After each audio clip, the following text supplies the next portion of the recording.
Allostatic load, it's a hypothetical construct that represents all of the physiological burden on your body and your psyche. Muhammad Ali, he wasn't so good later in life. He took too many punches, and every punch, they accumulate over time. For an operator, massive allostatic load every day, every week, every month, every year, year after year after year. It's just everything. It's the physicality of what you're doing, the running, the rucking, the jumping. It's the blast exposures. It's the sleep deprivation. It's the time away from home and family. It's the psychological issues of loss, of losing brothers and sisters in training in war. All of that is just massive, and it's cumulative. And over time, it's inevitable. It's like the law of gravity. What goes up is going to come down. We put so much, we as a nation, as a democratic nation, asked you to do so much, and we've put that on you. And now we need to do a much better job of taking care of the damage that we caused.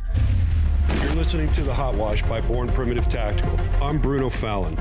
I've spent my 4-decade career in some of the most elite units in the United States Special Operations community, where I learned that elite operators aren't made overnight. They're forged through hardship, discipline, and relentless drive.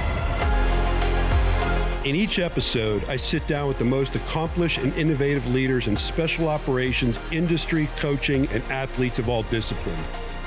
Let's jump right in. Hey everybody, welcome back to The Hot Wash by Born Primitive Tactical. I'm Bruno. We're honored to have a special guest here today, Dr. Chris Frueh. I've been stalking this guy for years and he doesn't know it. He has written what I consider to be the definitive publication on operator syndrome. It's sitting right here to my left, and I'm going to have him tell you how you can find that. But the way I was introduced to this man before I let him speak was through a very close friend, Sean Rosario, that runs the Warrior Health Foundation, which I am a member of, and it's due to injury to my brain and things that are caused from our service.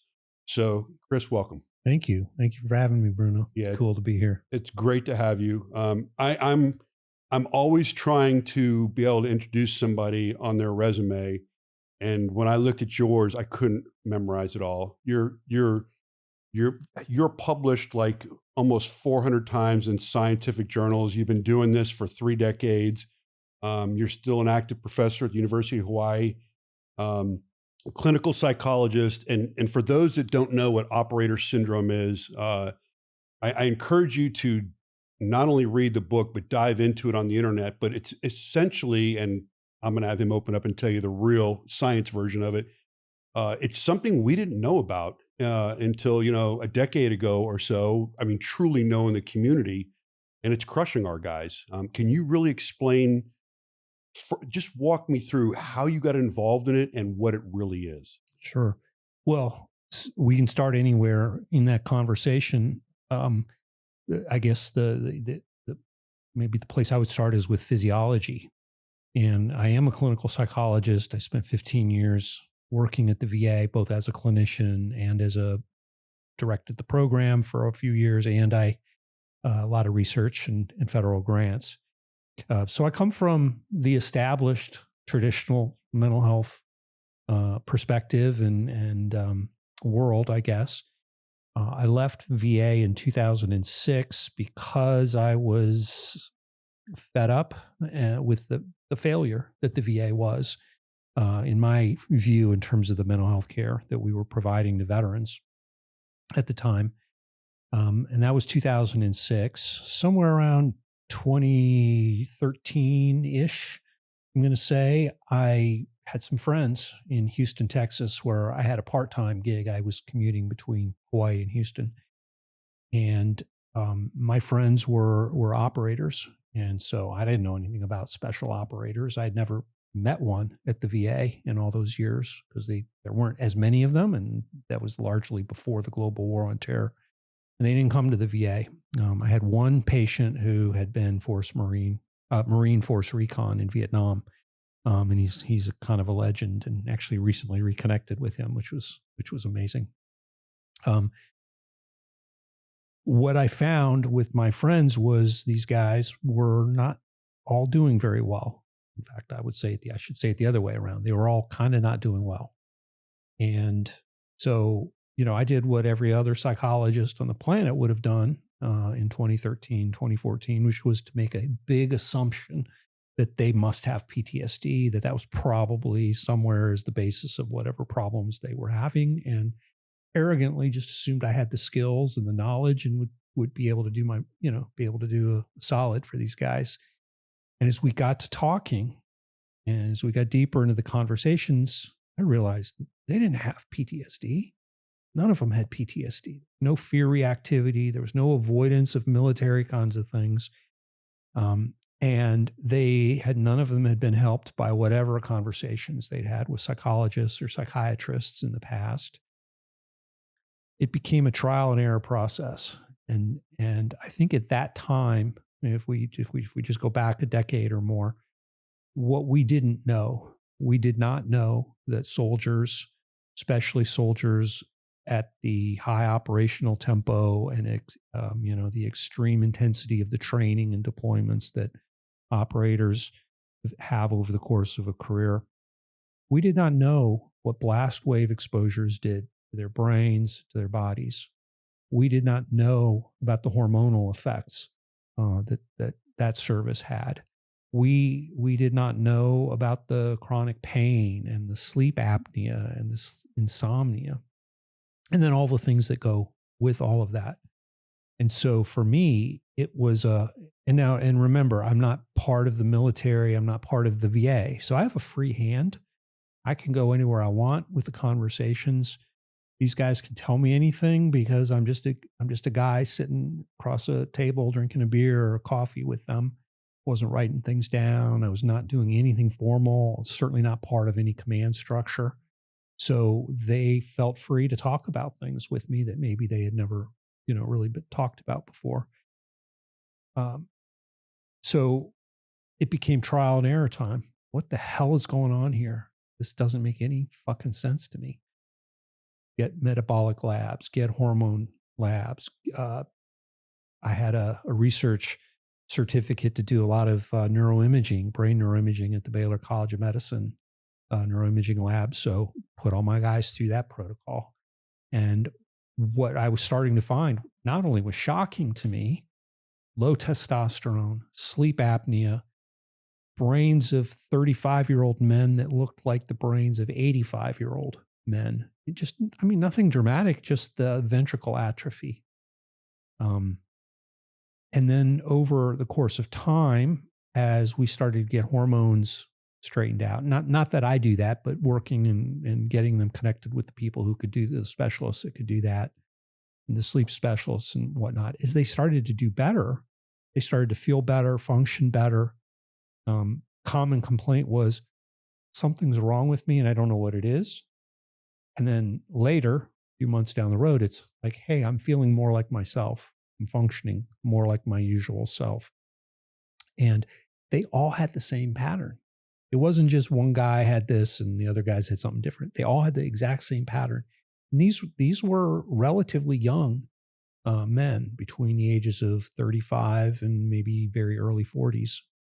And then as they started to feel better, function better, started meeting their friends and then their friends and then their friends. And so it was just the same pattern over and over again. And so in my head, I started thinking of this isn't one diagnosis. It certainly isn't PTSD. It's a community. Well, it's a syndrome that affects everybody in the community has this. And what I would say now is where we in traditional mental health care have really completely missed the boat. And probably not just for the current generation, but for many generations of soldiers, is we've thought of it as in terms of being a psychological thing, with a lot of Freudian kinds of ideas in the background.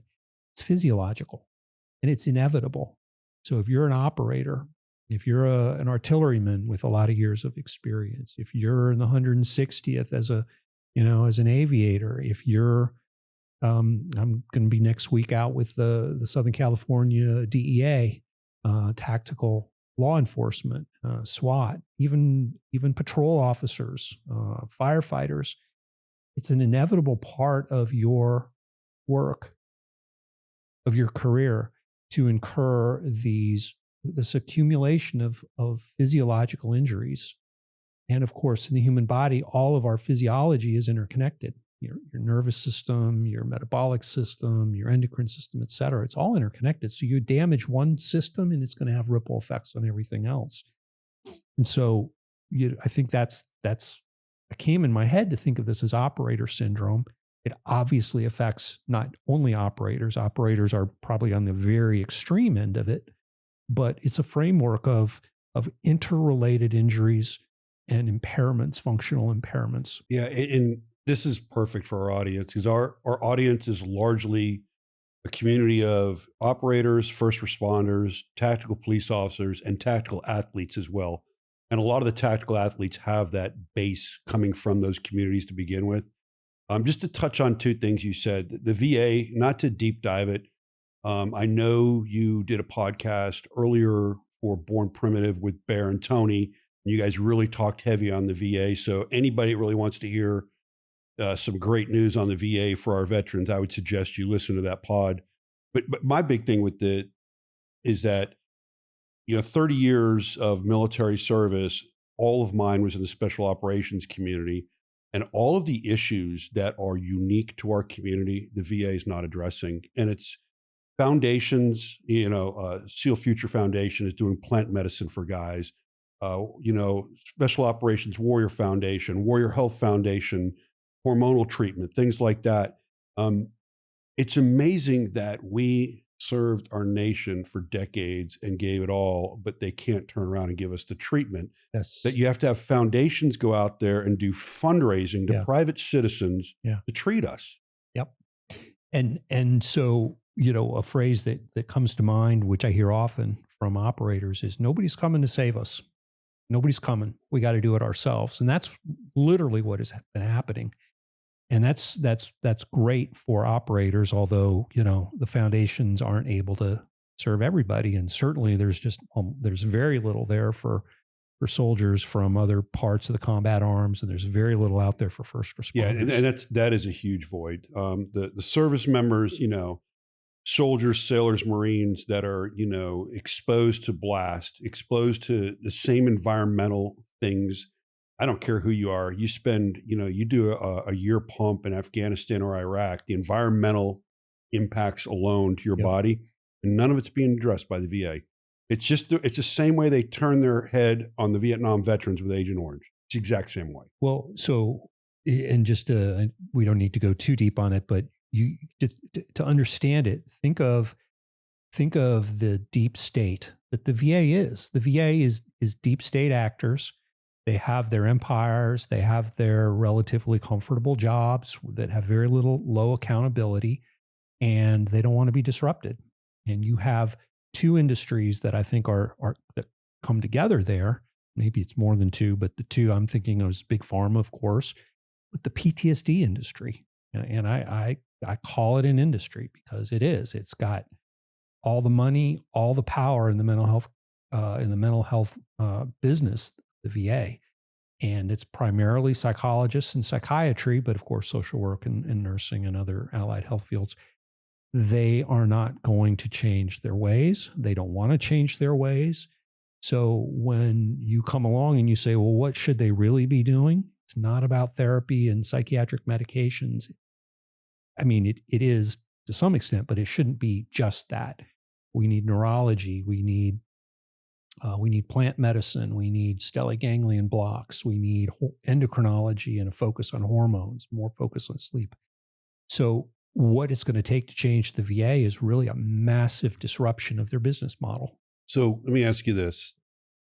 You leave the VA, you're exposed to all your friends, and now you're getting exposed more and more to the community, and you're starting to make this discovery. Was there pushback to you in what you were saying, or were people just not even listening to you? How did you get to a point where people started listening and actually paying attention? Yeah. At some point, so part of what I did early on was I started just for myself, writing down what I was learning and keeping track of it. And I started to develop. So I had this document, we'll call it a white paper, that was a living document. And I have a little section on hormones. Okay, and as I learned more, putting more into that. Eventually, probably 2 or 3 years in, I started sharing that with individuals. A guy I was coaching up with I would say, here, read this. It's a 3-page document. And it was titled The Operator Sleep Manual, because everybody needs to sleep better. Every operator I knew slept like shit and they wanted to sleep better. There was no stigma to, I wasn't calling it mental health, anything. And of course, if you did everything it took to sleep better, you're taking care better, you're getting your hormones in alignment. You're getting, you're addressing traumatic brain injury. You're addressing everything in the domain, in what's now the framework of operator syndrome. And then at some point I was like, oh, this is a syndrome, let's call it. And because I was working with operators who, again, are kind of on the extreme end of that continuum of high-risk professionals, operator syndrome. And along the way, I met fellow travelers. There was a PA out at Dam Neck who, when I used the phrase operator syndrome, he's like, I know exactly what you're talking about. There was Kirk Parsley, a physician who'd been a SEAL. In his mind, he thought of it as SEAL syndrome because that's all he worked with. There was an MDs, a couple MDs at Fort Bragg I met early on, who also thought of it as a syndromic thing. Jeff Dardia with Task Force Dagger he's active duty. He's not a medical anything. He's a medic. Well, I guess he is medical, but he's a medic. And when we got to talk, he was like, yeah, we're seeing some of the same kinds of things. And then with some of my colleagues, as individuals were telling me, you ought to publish this so we could share it out there. I was like, yeah, you're right. We should.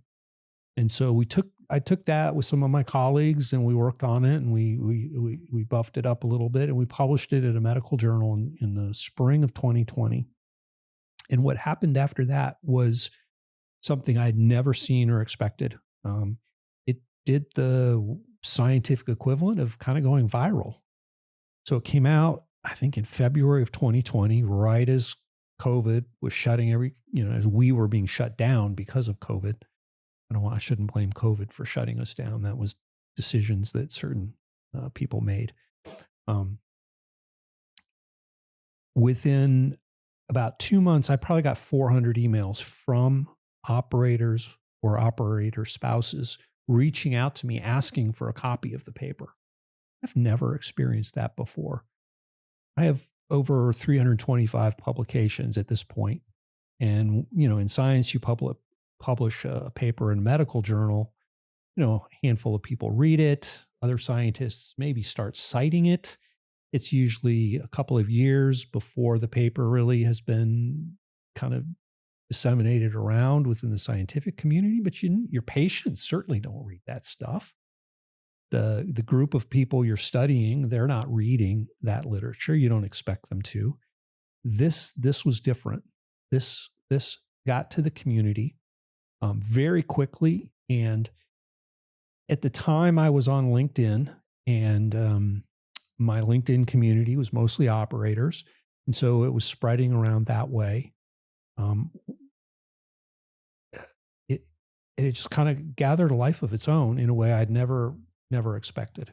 I think the timing on that though, so sorry to cut you off, but that 2020 timing, if just thinking back in my time, so we didn't have any awareness or visibility on any of this. The first thing I can remember is we have a program called NICO up at Walter Reed, and guys would go up there and it was basically an assessment for operators of your health. And that's where guys were getting the brain scans. Yeah. And that's when we heard about the illustrious white spots. Mm-hmm. And all of us were like, let's get in line. And some of our guys, especially the guys that were, primary breachers, their heads looked like a roadmap. And it was blowing the doctors away because they had not seen anything like this. Right. But that to me was the first time that I was exposed to it. Yeah. But anyhow, sorry, continue. No, you're exactly right about that. And our paper was nothing more than a descriptive paper that linked all these things together, all these conditions together. And so operator syndrome is a framework of traumatic brain injury is probably the primary point. And blast exposures are something we did not understand. We still barely do. We know a little bit more. Blast exposures cause a different form of brain injury than impact forces. So that's why those neurologists at NICO were blown away by what they were seeing, because they hadn't seen it before. Nobody had. At least, yeah, nobody had. Maybe if we'd had MRIs around in the post-World War I era, we probably would have seen it, but we didn't have that technology then. So here's this descriptive paper that got published, and it's literally just a descriptive paper. I didn't have any answers at the time, or I guess sort of did, but the things some of the things that you needed to do, like get a hormone panel and get a sleep study, which were not being routinely done. And it was probably, and then I did a few podcasts, and then I started getting emails from people and meeting people and talking with more people. And again, remember, I'm a complete outsider. I'm not part of the DOD anywhere, not part of VA anywhere. And I left the VA in I won't say I was, I left under bad terms, but there were a lot of people in the VA PTSD industry who didn't appreciate the things I was doing and saying and the studies I was publishing before I left the VA. So they weren't open to what any of this. So you asked about the reception. What I would say, the reception has been a groundswell of being very well received from soldiers and their families. So grassroots up. When I did have a few conversations with various, influencers in the VA leadership and the mental health community of the VA, people who run large programs, mostly completely ignored. Never been invited to speak to any VA group ever. On this topic, except for one hospital in Orlando, one VA in Orlando, and it was just their own grassroots mental health program. They invited me. It wasn't any kind of leadership thing. And I did have couple conversations, it's probably two, with various mental health leaders who had titles. And what they had to say was, well, it's all PTSD. And I said, it's not all PTSD. Well, we have data that say it's all PTSD. What data? What fucking data do you have? Got into this with, I won't use her name or even say where she is, but she said she had 150 operators in her database. I said, great. How do you know they were operators? Well, they said they were.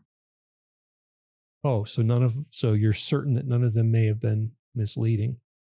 It's like, well, we take them at their word. Okay. Where did they serve? What branches? How many deployments? How many years? You go, well, we don't have that data. So you got nothing. And then I said, just kind of sharing with her my perspective about the lack of fear reactivity, the lack of avoidance of military related activities. And her response to that was, well, they're just in denial. So you have PTSD no matter what. If you endorse the symptoms, you have PTSD. If you don't endorse the symptoms, you're in denial and therefore have PTSD. It's kind of like the Salem witch trials, right? Where they would throw the accused witch into the river, and if she drowned, well, then she must have been innocent, and okay, we can forgive her. And if she floated, then she was a witch, and we had to burn her at the stake or execute her, that kind of thing. So and then we get into the admirals and the generals and the leadership at DOD, and I've been ignored there too, except that I've also been heard through the grapevine and through a couple of people with stars over the years that SOCOM does not want to engage this conversation. I find that's a hard one to swallow, because there are so many really, really sharp and good guys wearing stars at SOCOM that I've known, that I'm pretty shocked that they won't take this conversation. I'm wondering if the conversation is actually getting to them, or if it's being cut off before it gets to them. To me, just to give you a little framework of it, the last command I was at was with the Navy, and everybody was getting hormonal panels. Everybody was getting brain scans because of the awareness. And it was actually kind of almost a widespread, holy shit, look what's happening to us thing. Some guys were, and again, a lot of guys are getting medically retired because of it, out of NICO, because of some of the severity that they're seeing. I'm sorry to interrupt, but just to get this question in there, were the hormone panels being done by DOD, or were guys going outside of DOD for that? Going outside. And actually, that's all changed. One of the big shifts, at least on the Navy side, all that hormonal therapy and all that stuff, based on some things that happened in their community, has been shut down. And it's horrible because I can tell you that I personally knew of some 34, 35-year-old SEALs that had testosterone levels in the 100s and 200s. Mm-hmm. Oh yeah, absolutely. And there's only one reason for that, right? And we're talking about it right now. So they go up, they get the white spots on the brain, they have everything you're talking about. They have it. It's not PTSD. It is a physical, physiology. It's physiology to the body. Physiology. And it's being ignored. I mean, this is something to me, and for all the listeners we have out there, we've got a lot of former SEAL Green Beret guys in Congress right now. Maybe if the military leadership won't listen to this, maybe we need to get them in front of Congress, because if they're willing to listen about red food dye and food, maybe this is a hotter subject. Well, Congressman Morgan Luttrell, former Navy SEAL, is an co-author on the Operator Syndrome paper. So we need to get him to action this. I mean, there's quite a few former special operators now in Congress. That's right. It'd be great to get them all in a room and get them to act on this. Yeah. If they invite me, I'd come speak, but nobody's invited me. Okay. So everybody hear that. Nobody's invited them. Let's get this going. I will share one anecdote, and anecdotes are only anecdotes. They're not necessarily something you can generalize across the board, but about 3 or 4 years ago, and it was probably about 3 years ago, I did do an interview, or I was more of a moderator for a conversation with a recently retired admiral. And we had a phone call before, or maybe it was an email exchange before the interview, before the podcast thing. It was with the Global Soft podcast. And he said to me, I'm not a fan. I'm not enamored of this concept of operator syndrome that you guys have called it. I don't like it. And I said, well, we could talk about it. And he said he wanted to. It never happened. I encountered him about a year ago in another forum, and where I gave just a 30-minute sort of presentation in a closed door meeting. And he was the first one that jumped up after I had spoken, and he was very strongly expressed. He thought that these ideas are dangerous. And that was literally what he said. Your ideas are dangerous to me. And I couldn't quite understand why he thought they were dangerous, other than he was concerned about over-pathologizing soldiers. And he was concerned that a book like Operator Syndrome, which he had not read, he acknowledged he had not read the book, is going to hurt recruitment of soldiers into special operations. And that was as far as that, it's as far as I got with understanding is concerned. And the culture, I hate to say this, but as a 30-year veteran of special operations, something like that would not stop our guys from going in. It would not. It's our culture. It would not. I want to do the hardest, most badass thing there is, and I don't care what the cost is. It's once you're in for a while, and you start to get to a point where you're having performance issues, you're having mental issues and stuff like that. Now I'll tell you, I came in the very early 80s, and just to set the page, we didn't have any hearing protection. Things even like foamies and all that didn't exist. The only time you ever wore a helmet was to jump out of an airplane. Then you're in a patrol cap or a boonie cap for live fires, explosives. There was no SDZ. None of the safety parameters that are in modern warfare existed back then. And our community was one that we never told anybody when we were injured. You sucked it up. That's right. Matter of fact, there were guys that would never even go on sick call. Yep. And the whole point of it was I just want to be part of the team. I don't want to be that guy. Right. Right. Well, now science is showing, and we're such a close-knit group of guys. But the other thing is, with the global war on terror, my first 20 years, I was literally at 20 years when 9/11 kicked off. The amount of exposure I had to blast and things like that in the first 20 years, we had guys coming in 2002 and 2003 that once they were through their qualification courses and overseas, were seeing that same level in a year. just the amount of combat operations and the Right. repetition. Right. So that's where I think the difference is that in the modern service member special operator today, with the pace of the war from 2001 until let's call it 2017-ish, whatever. The reps, the pumps, the impacts, the environmental stuff. I mean, The training alone. Yes, The training alone. Absolutely. Within a year of completing selection, you've got a traumatic brain injury within a year. Absolutely. I mean, my meeting my first wife, my training wife, was due to a very, very high end breach going sideways and a bunch of people getting hurt real bad, one killed, and our exposure to that. And the only thing that came out of that was the immediate hospital treatment of those injured. Nobody's brains were analyzed. Nothing was looked, because we didn't have the science back then. Now we would be like, okay, these guys were all thrown 14 feet. And, this guy died. These guys are missing body parts. What happened to everybody? Well, Yeah. a guy like me that had somebody in front of him and was shielded. I mean, I wasn't injured. Well, was I? Right. And you go to find out later when you're getting your head examined, you're like, you damn sure were. The third guy in the stack behind a ballistic shield, that shock wave goes right around curves right around back. That third guy in the line and everybody behind him is getting. And as I've read some more stuff, I mean, everybody, we're so focused on breaches and explosives. I've looked at even some of the weapons we use, recoilless rifles, even suppressors to put the flow back to you instead of away.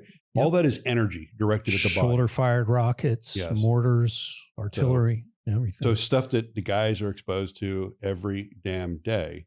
So yeah, it's real and it's out there. The phrase that I and others have been using in the last few years is allostatic load. Allostatic load is a term that refers to a hypothetical construct. It's not like we measure, your allostatic load is 7.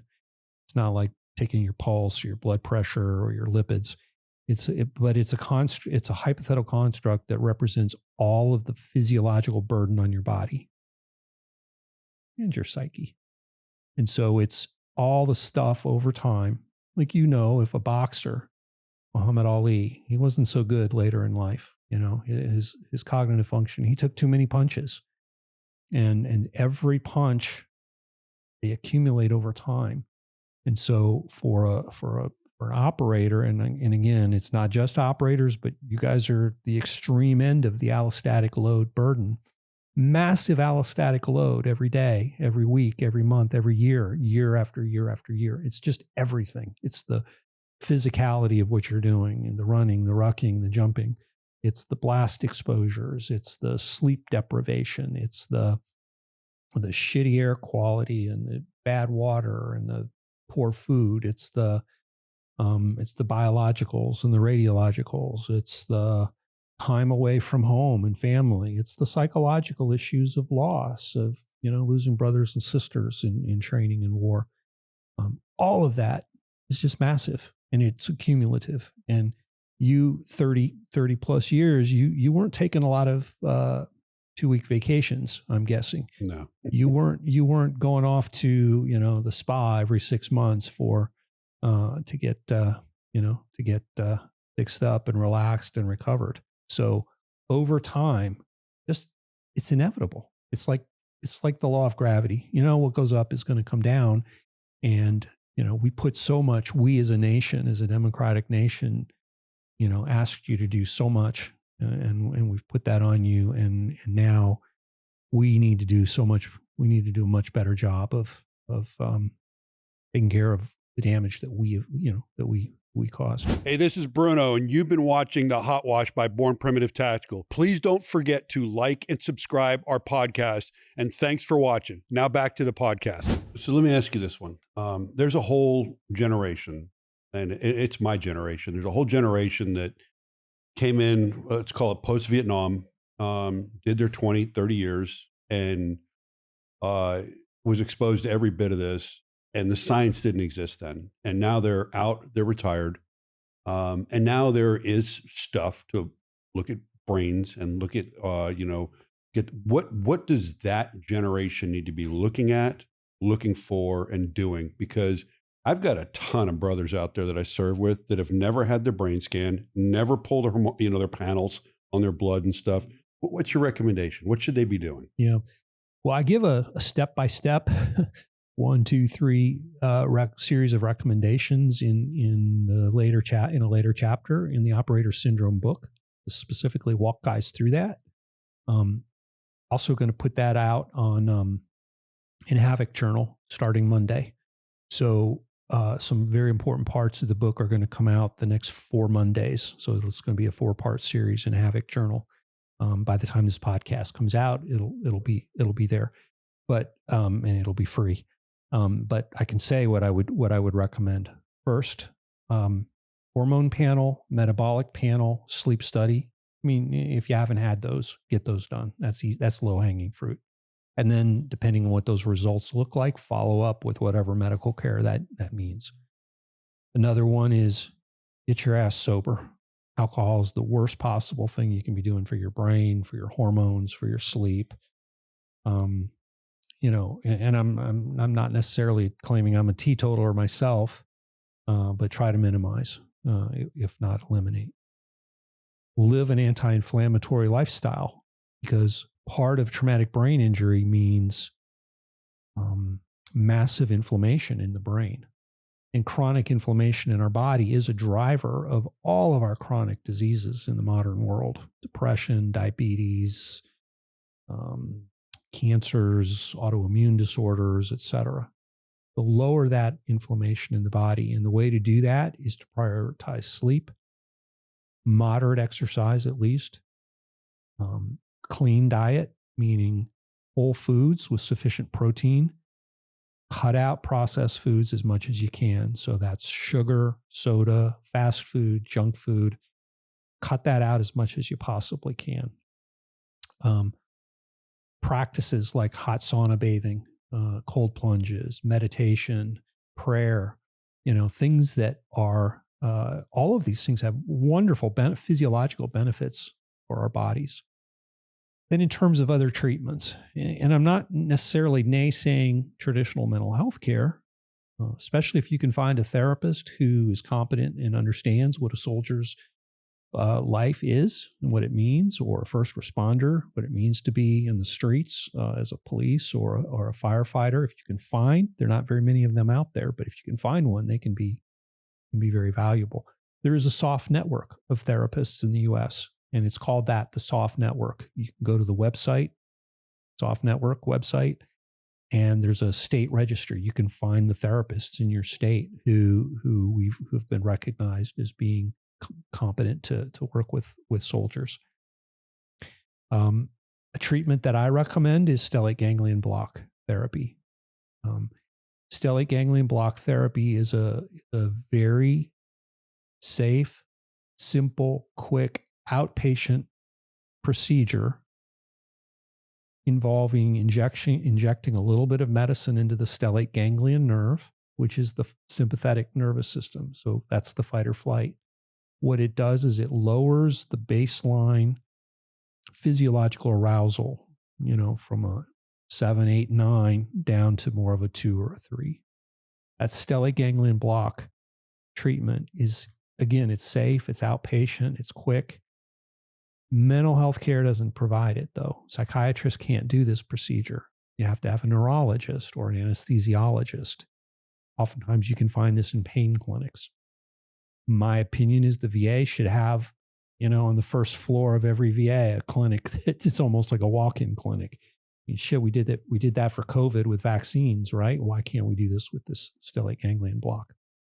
It's not a miracle cure, but what it will do is it will open a door of opportunity for you to start to feel immediately relaxed, to start sleeping better, to be much less angry and aroused.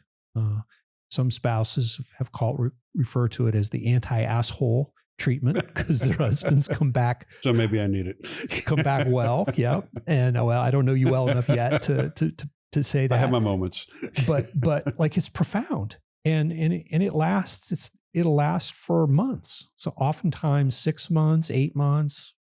Plenty of guys that have had it at 12 or 18 months. Some never need it again. Some go back and get it another, a year later. But part of what it does is it just creates a space for you to be able to sleep better. And once you start catching up on your sleep, a lot of good things happen from there. Then it makes it easier to eat better and to change other lifestyle things. It makes it easier to start journaling and meditating. And again, it's not an expensive or risky treatment. I have one of my guys at Dam Neck right now. A guy I've been kind of harping on him for a few years now to get this treatment. And he finally did it about 3 or 4 months ago. And he called me that night and he was like, dude, holy cow, I feel so good now. Why didn't I do this sooner? You were right. He said, I don't ever remember feeling this calm and relaxed. And it's lasted, he started sleeping better. Things with his family, his wife have improved dramatically. He's performing better. And that's the other thing is some guys think of it as, it might dope me up. No, it clears that noise out of your nervous system. So now you're relaxed better, you're sleeping better, your concentration is going to improve, your short-term memory is going to improve. And it just opens the door to begin, to functioning and feeling better. So basically you got to start. So for our community, this is a tough one. You got to start admitting to yourself, number one, I may need help. Number two, my performance is not where it used to be. Number three, my big one, I have sleep issues and I hit the brain fog. I hit a mind fog, and I've tried a lot of different things. But what I'll tell all the military operators out there, there's 2 foundations that I strongly support. One is a Hunter 7 Foundation, and you can get a full body and brain scan done if you apply to them and are accepted. And I will tell you the peace of mind. You sit in that MRI machine for, I think it's 94 minutes, and they look at every piece of your body, head to toe. And it's nice to come out of there and know that, you don't have a blockage somewhere, you don't have a tumor, this, that, and the other. And then Warrior Health Foundation. All of us, if you're retired military, active military, can go get your metabolic blood panels. They tell the tale. And if you're having hormonal issues, they're the guys to apply to. Sean's crew down there, it's been amazing for me. I've been with them for 5 years. I can tell you that through the 2 foundations I just talked about, I have remedied everything but my sleep. I've tried to work on my sleep with Virginia High Performance. My big thing is I have this massive overactive brain. It doesn't shut down. Stellate ganglion block might be able to help you with that. I might need to look into it. Yeah. And I think if people are listening that know me, they might line up to put it in me. But no, that's good to know, because my thing that is hurting my performance and the thing that bothers me the most is the overactive brain. And the problem I have is I am very into human performance and nutrition, and probably overhydrate. So when I wake up in the middle of the night to go take a leak and my brain turns on, I'm up. Mm-hmm. And that's what happens to me. I cannot shut it down. I've even tried through Virginia High Performance. They had someone they were working with. I've even tried the brain therapy, where they basically the mini electrodes. The alpha stim. This alpha stim. And it is so, as I understand it, it's extremely successful with a lot of people. It increased my tinnitus. And that was the reason I had to stop it. Is I have severe tinnitus, as an MH-47 pilot and 160th for years. My tinnitus is through the roof. Do you sleep with a fan on or any white noise? No. And everybody talks about the white noise. Yeah. I've got a friend that sleeps with the white noise thing on the phone or uses a fan. Mm-hmm. And I kind of giggle about it, but I think I probably need to do it. Oh, try it. If you haven't tried it, it's definitely try it. How about breathing? Do you do any kind of breathing practice? I actually do some breathing drills and exercises. It's more for human performance than anything. But sleep is you need to perform. I agree. Everything that I do, the proper eating, the training, everything I do, I totally understand that. Starting with the brain, that if I am not resting, I am not recovering. Yeah. And I believe me, I know the science on it, and I preach it. I just can't do it. And I'm always looking for what I can. I'll share my sleep protocol. Let's hear it. So I do a version of box breathing, and I don't count only when I hold the breath. And then after I exhale, I count after the exhale. I don't count on the inhale or the exhale. And what I do is, so inhale slowly and I'll hold for a 4 count. Exhale slowly, hold for a 4 count. Hold for a 5 count. 5 count at the bottom, at the top, then a 6, and I go up to 10, where I'm holding for 10 and holding at the top and the bottom. And I usually fall asleep before I get to 10. Really? If I don't fall asleep, I just stop and I take a few, regular slow deep breaths, and then I just kind of let go, and I usually fall asleep within a minute or two after that. I do it again if I wake, when I wake up in the night, because we're about the same age. I do it again, and I get up in the night to take a leak. My brain can start up again very quickly. And I know exactly what you're describing. What I do is I lay down and I say, stop it. You don't need to think about that now. And I go do the breathing, and it almost always works for me. Really, I'm going to give it a whirl. And it's funny because for me, box breathing, usually what I do is when I transition from Olympic weight training, get ready to do my anaerobic training, I do some box breathing to warm up with part of my warm up, and it relaxes me. Mm-hmm. So what it's supposed to do. Yeah, it totally relaxed me. So I'm going to give that a whirl and give it a shot. I'm trying, some of the conventional things you can take. The one thing I do is I'm very big into the zinc and the magnesium at night and stuff too. I've gotten nothing else out of the natural herbals. It just doesn't do anything for me. Yeah. Matter of fact, some things actually give me like that hangover fog. So I've stayed away from that, but no, I'm going to give it a whirl. Yeah. I use magnesium. I take about 200 milligrams of magnesium. Yeah, magnesium and zinc, the science is there. And I know that with the magnesium, you got to have some vitamin D too. So if you're worn out in the sun, maybe take a supplement to really have the body absorb it. D3 plus K2. Yep. You need the K2 with the D. So let me ask you this one. The book is out. We're aware of it. Guys are reading it. It's starting a grassroots culture of awareness. And that's what I want to call it, is awareness. Mm-hmm. The biggest thing I'm hoping having you on this podcast is it's not only more awareness, but guys from my era that were all too proud to get treatment start thinking about it. Where do you envision you can go with taking this from awareness to actual enactment, where something is actually done about this? I mean, because it sounds like you're getting pushback. Well, okay, so you don't mean at the individual level? What can no, I mean at the bigger scope of hey, let's start addressing this. Yeah. Sometimes I'm asked, what would be the policy implications or the procedural implications? And I think that's complicated because, NICO, a terrific program, and there's other programs, that have kind of sprung up with some similarities.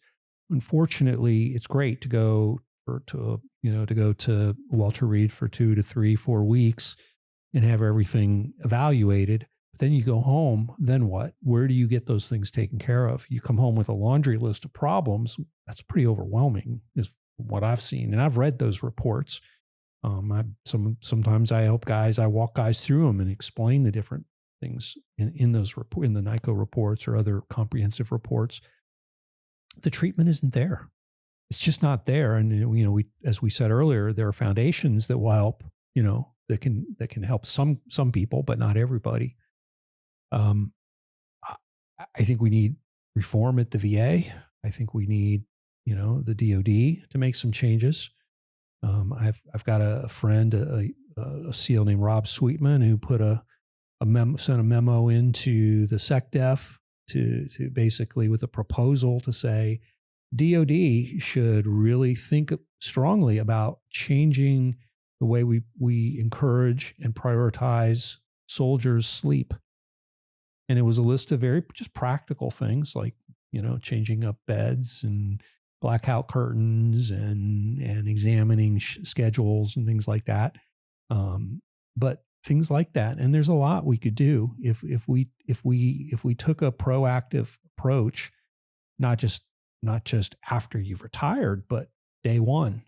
You come into the military. Why do we not know your baseline? You come in at age 18 or 19 or whatever. Why do we not get a baseline on you? What is your What do your hormones look like? What does your cognitive functioning look like? I guess we get a little of the cognitive functioning with the ASVAB. I'm going to answer that. They don't want to do that because they don't want to show you at the end of your career what they've done. They don't want to know. They don't want to know what they don't want to know. Right. I mean, it is a big government thing. And to be honest with you, as the guy coming in the door, I don't care. Yeah. It's funny. Sure. Because you're 18, you're going to live forever. Yeah. Well, typical service members don't address finance or health until they're like 15 years in. Yeah. When they start getting up in rank and they start thinking about what's next. Yeah. And they were like, man, I wish I would have done this. I cannot tell you how many guys who do not address health or finance till way late. I mean, here's a parallel to that. When I was director of research at Menninger Clinic at Baylor College of Medicine, I was overseeing it, and I did this for about a decade. We had a $2 million research program that was funded by philanthropy. One of the pieces of that was we had a ticket, like an all-you-could-scan ticket at the Brain Neuroimaging Lab that was provided to us by the owner of an NFL football team. Were they willing to let us look at their football player brains? They were not. That was a hard no. Go study other people, but don't, not our guys. Don't touch football players. I can only imagine. Yeah, and so and you don't even have to do that, but you do. I mean, there are so many other things that could be done short of baseline testing, and even just having that awareness that appreciation that we do need to be tracking hormones, and we do need to. If I'm going to send you overseas or to an intense training evolution, which is what we're doing pretty much 100% of the time. If you're special operations, humans before hardware, I want you to be optimized, don't I? If I'm in charge of things, shouldn't I want my operators optimized? I think it's a punchline, though. I honestly think it's a punchline. It's a catchphrase, yeah. It's a catchphrase. It's great on a T-shirt. But I'll tell you that, but that's the problem. I've 40 years at DOD and sat in some very, very senior level positions and with a lot of senior people. And the only time we get concerned about a guy's health is when he's already broken, he's done something. He's in trouble. He's in trouble, but up until then, it's just press on. Right. Now we'll tell you good leaders identify when their guys are having issues that are down. That's different. That's not the establishment. That's not, the government doing it. That is good leadership. There's a big difference there. But no, it doesn't. That is a catchphrase because their mind is, we'll just get more. We'll just get more guys. It's one of those you realize real quick. You can be the top dog. You're a legend in the community, and you walk out the door. It's next man up. Next man up. It is next man up. Yep. So yep. And they know that. They know that funnel's there. And it has to be up to a point because, casualties are part of war. There's no way around it. But we should do what we can to mitigate and minimize those casualties and those injuries. And to optimize your performance, is like, I don't have the answer because I'm not part of the system, but maybe you have some thoughts. How do we make those changes? I think it's such a huge cultural shift that even what you said about why are we not taking baselines? I'm going to give you a running joke. When I came in the military, I signed my contract in 1981. I still have this contract, by the way. It says right on it, free medical and dental care for life if I do 20 years. Well, I did 30 years. I'm 100% disabled with the VA, and I still pay my premium every month and my co-pays. I'm not covered for vision. I'm not covered for dental. Those are separate policies. But I signed a contract with the U.S. government that said if I do 20, I get this shit for free. I did 30, and guess what? They changed the rules. And that's just how the government is. It's, how many service members go through the grind and come in and come out and all that kind of stuff. Actually, if you look at it, this is a totally different conversation, but I think the military spends more time on and more capital on trying to get new recruits than keeping the experience in the military. And that is a fatal flaw. Yeah. Police departments are seeing it now. Police departments are, a 1,000 man department is manned at 700 people and 300 of them been on the job 4 years or less. It's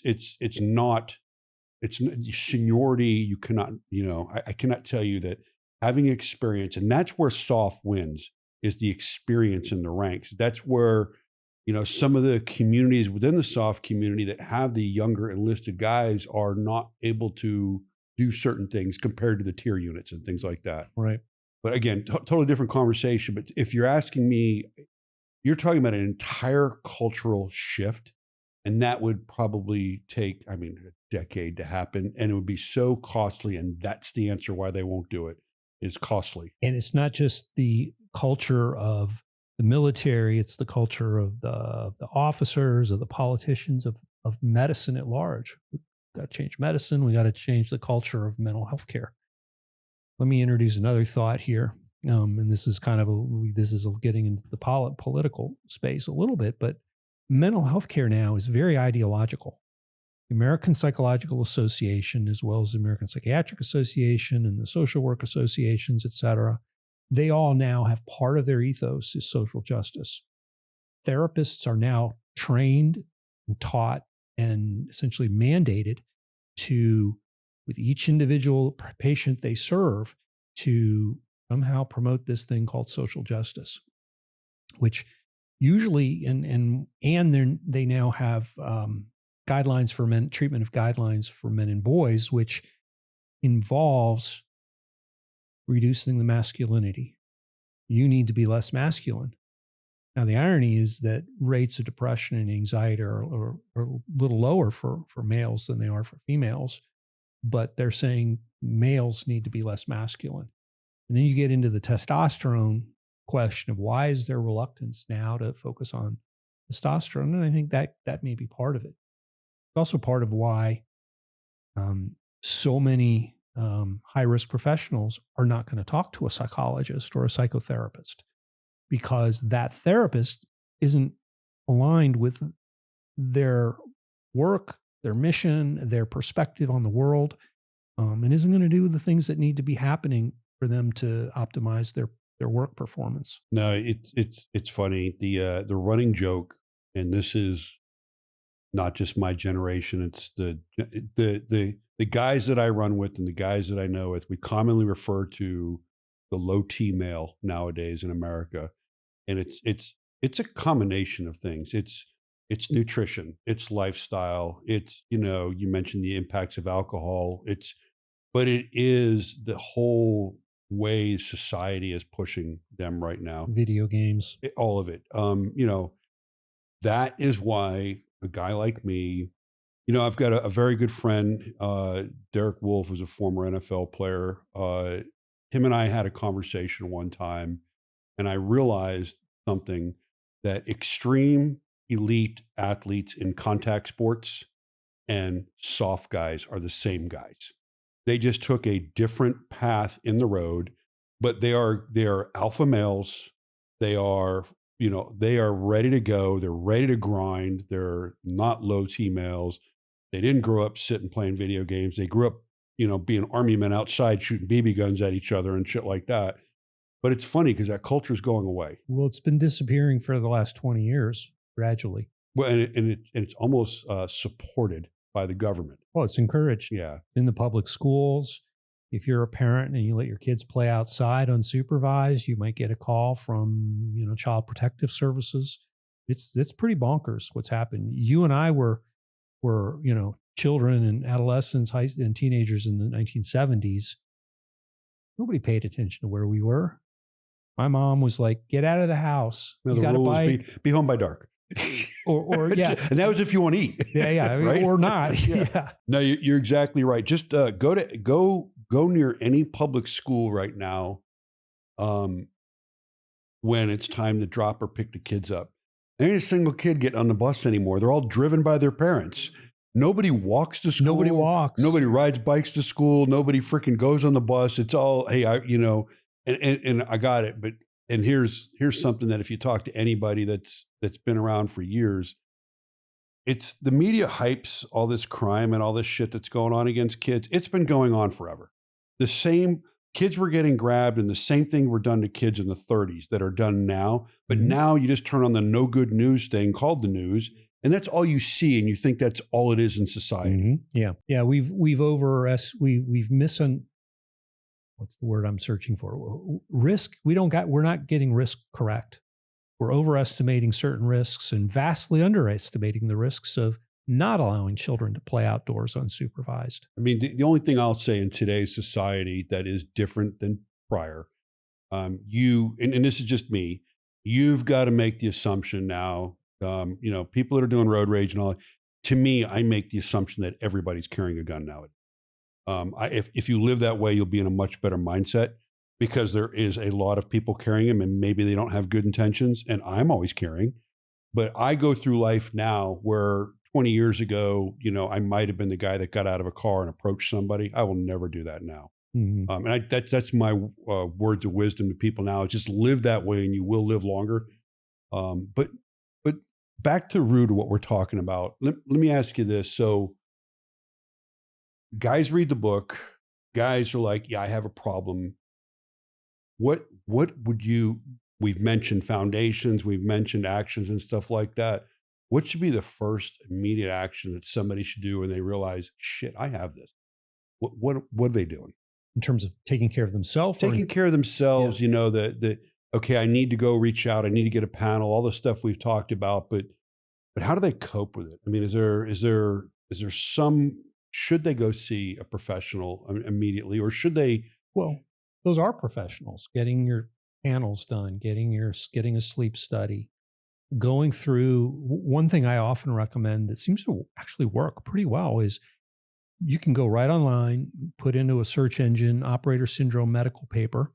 You'll get a PDF of the paper, print it off, go through it with a highlighter, and then take that to your primary care doc. And you've circled or you've highlighted the parts of that maybe resonate for you. So I challenge, and he just told everybody how to do it. And no matter what medium you're listening on, you can just back up and replay that. But I challenge everybody to do that. That's in question, because my big concern right now that I'm running into, I'll be 60 here in about 50 days. It seems I'm getting bad news every month right now. This guy's heart is exploding. This guy's got a brain tumor. It's really getting crazy how many guys are getting medical stuff right now. Yeah. So for my era guys, let's take care of ourselves and get out there. And oh, by the way, if you're 30 or 40 and listening to this, you're next. Start now. Yeah. So pay attention. Another thing I would recommend is share this with your spouse if you have one. Share this with the significant loved ones around you. The book, the article, the podcast, because they're not understanding, and you enlist. I've been with my wife for almost 38 years now, and I know my health benefits when she's aware and involved. I think that's a thing for men. There's research on that. Men are better off when our spouses are engaged in our health, and actually, the spouses are suffering too. The spouses have, they're watching, but they're part of the community, and they're experiencing their own effects and their own allostatic load. So there's things that are good for the husband that are good for the spouse as well. Operator Relief Fund, for example, for years has been sending operators to get the stellate ganglion block. They also send the wives as well. Maybe not at the same day, but the idea of getting both parties addressed, helping the wife understand what you're going through, so she can be not just a support network, but a reminder as a partner in it is good for you both. Yeah, this is something I can speak firsthand on. The one of many costs of being an operator is our divorce rate. I think the only divorce rate that'll ever come close to us is, the guys that are in law enforcement. They suffer from the same thing. Yeah. 250%. Yeah, it's insane. And I can tell you, I'm speaking firsthand now, that the juice of going out the door and going on the mission and being with the fellas, especially when the war was ripping, is the most attractive thing to you on earth. Mm-hmm. And you lose reality. And it's one of those tough things that, like, literally you could be home and something could go on overseas and all you want to do is be there. I want to be on that mission with that crew, and you're jealous of your peers that are there. And that takes a toll. And there's because she sees it. And there's other things too that she sees you want to be there, not here. Yeah, and then you're not there, and then you're not there mentally. Yeah, right. And then, oh, by the way, the other side of it is that our community, you're not there, but you're ramping up to be there. The wheel never stops. I used to call it the last command I was at Dam Neck. I used to refer to it as the burning Ferris wheel. Once you get on, you don't get off. Because you get on this cycle where I don't care what you're doing, you're either training for alert, training for deployment, or you're on alert or you're on deployment. And all of those are go, go, go, go, go mode. You're never off. You're never off. And it gets to a cycle mentally with you where that's life. Like I would get to a point where I'd come home and I'd be like, fuck, are my bags packed right? I'm not home. You know what I mean? Like, is my stuff ready to go? And you're like, well, what do I need to do? Oh, tomorrow we have this, and you're home, but you're thinking about what you're doing tomorrow for the next event. And that unfortunately for me has been my entire life. And it's kind of funny. I bring some of that here to Born Primitive, where I can't stop the wheel because it's cost me family and friends. And the other side of it is that everybody that knows me knows that's what they're getting. When you met me, I was that guy. So if you don't want to be with me, I'm still that guy, So I don't know what to say there, but what are your thoughts on something like that mind psyche of our guys that get on that burning Ferris wheel? And I mean, it's addicting. Oh yeah. Yeah. So I'm going to have to paraphrase the quote, but Hemingway wrote a short story in 1936, and his quote in this short story is essentially, once a man has grown accustomed to hunting other men, nothing else can be like it. Once you've had that taste. And one of the existential issues that I write about and talk about is, most civilians, certainly most mental health professionals have a big assumption that war is horror, trauma, death, destruction, that it's all terrible, that it's all bad. What they don't know is that, and maybe what this admiral failed to understand, who was concerned about recruitment, is every operator I know will tell you, I'd do it all over again if I could. If they called me now, I'd go back. And we talk about the horror of killing, which is real. A lot of guys, and they won't volunteer this, but when I ask, and I bring it up myself, what about the thrill of killing? And sometimes I've had these very profound conversations with guys who've said, killing is thrilling. Surviving an encounter with the enemy, or coming back from a mission, especially if there'd been a hand-to-hand and I had blood on my uniform, somebody else's, an enemy's blood, that there was nothing better than that it was a powerful, exhilarating thrill. And at the same time, they feel shame for that. They feel, shame that they enjoyed breaking that 10th command or that commandment, or other kind of conversation, but they feel shame over having that thought that they enjoyed it, that they now miss it. And they don't talk about that. But that's there for many guys, not all, but many guys. I think the one thing I can say in the brotherhood that I'm in is that the juice of being on an operation is very high, and the only downer that guys will openly admit across the board that brings us all down is losing a peer, is losing a brother in battle. I think that is what attributes to almost all PTSD. It's don't mean to come across callous, but I don't care how many dead enemy combatants I've ever seen, or civilians to that matter. Not that you're looking for that, but lose a guy on target, and that impacts you for life, especially if you're in a leadership position and you lose one of your guys. It's tough. It's tough to bounce back from, and you do, and you get right after it and you go back. And it's, again, I always bring up law enforcement because they experience the exact same thing. That might not be the word combat, But I'm telling you, Well, it's a war in the streets. Yeah, it is a war in the streets. And when they lose an officer that's a fellow brother of theirs that they've known since the academy or this, that, or the other, they experience the exact same thing. So it's one of those, like, it's near and dear to me. Hey, bring firefighters into this because, they live, those guys and gals, they live in a firehouse together. They live together. They right? live together. Yeah. And then, to lose one in a fire, in a burn, whatever it is, it's very traumatic. I think the only thing that ever really gets to people is obviously when you see children. That's I was going to add that. Everything you just said, I would say that's exactly what I hear. Yeah, children is to anybody. Loss of a comrade. Yep. Death of a child. Yep. And the younger the child, the more it hurts. Yeah. And to be honest with you, a lot of us are dog lovers too. I'll throw dogs in there. Yeah. Yeah. But anyhow, so tell me, because we've talked about it a lot, how can people, and I'm going to bring it up so everybody can see me holding it. How can people find this book? Well, it's on Amazon, wherever you buy your books. Amazon. Is it ebook? It is an ebook. All right. So you can listen to it while you're driving. Well, it's not an Audible book. Okay. I'm sorry, ebook. Yeah, you can get a Kindle version of it. So it's not an audio. It's not Audible yet. You need to tape one.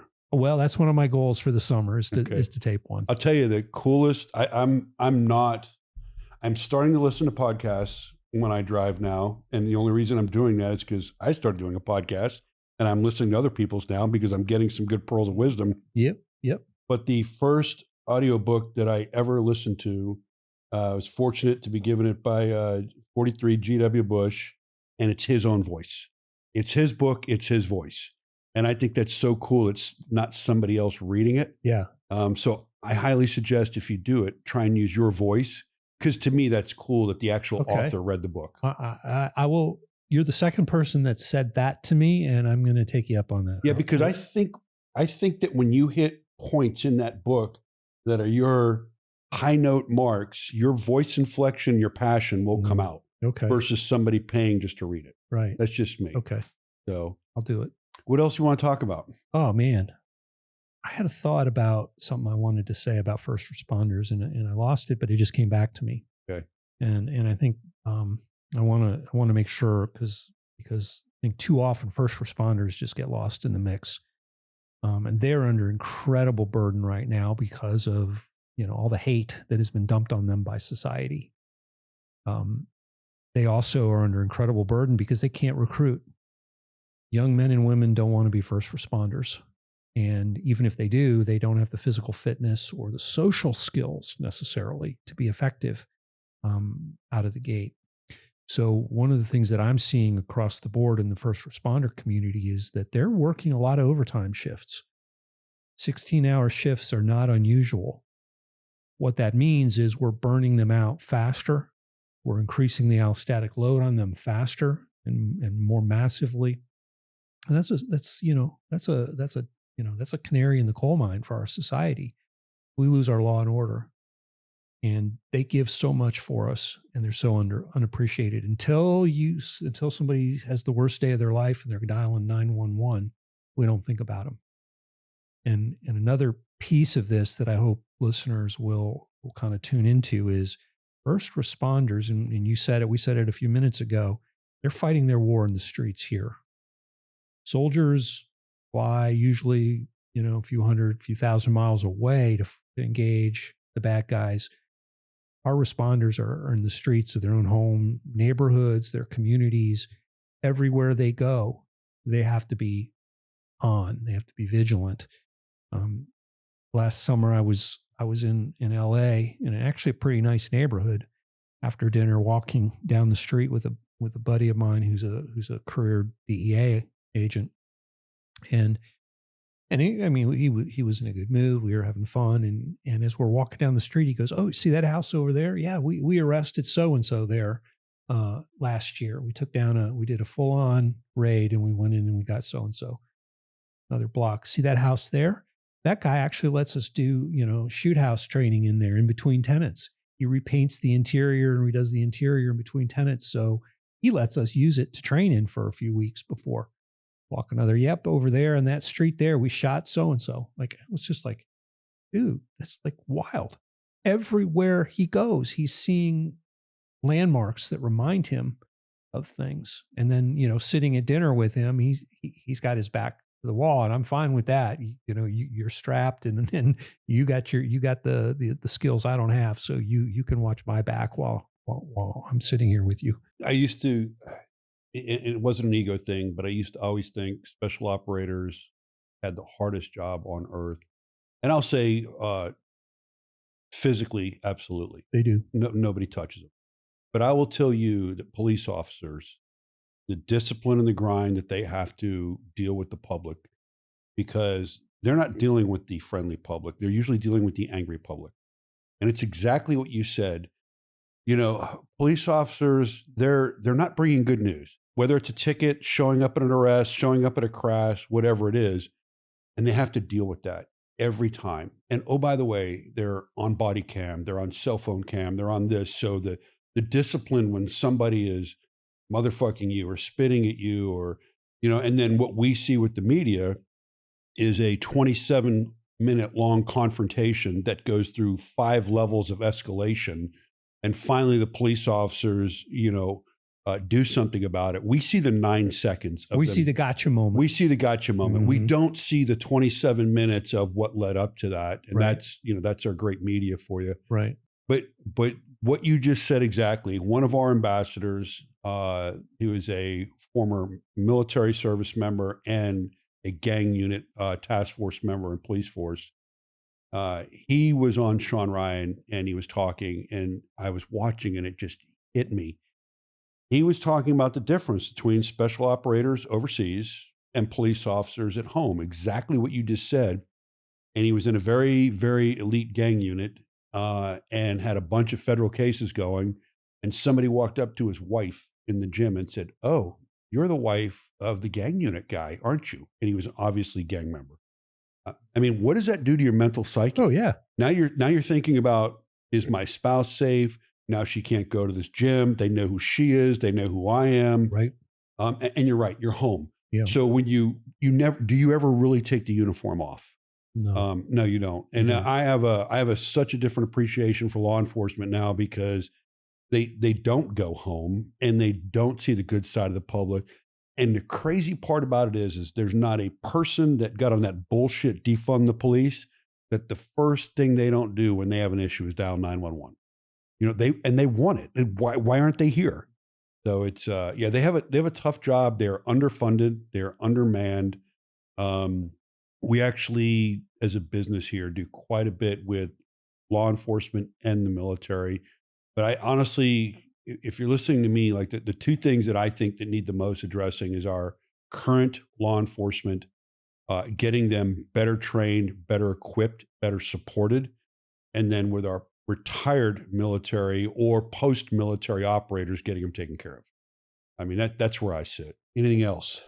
No, this is great conversation, Bruno. It is great conversation. And I, just again, for you to come here and spend time with us from Hawaii, we're honored. We know you have a lot of stuff going on in the world, and for us, to get your time, we truly appreciate it.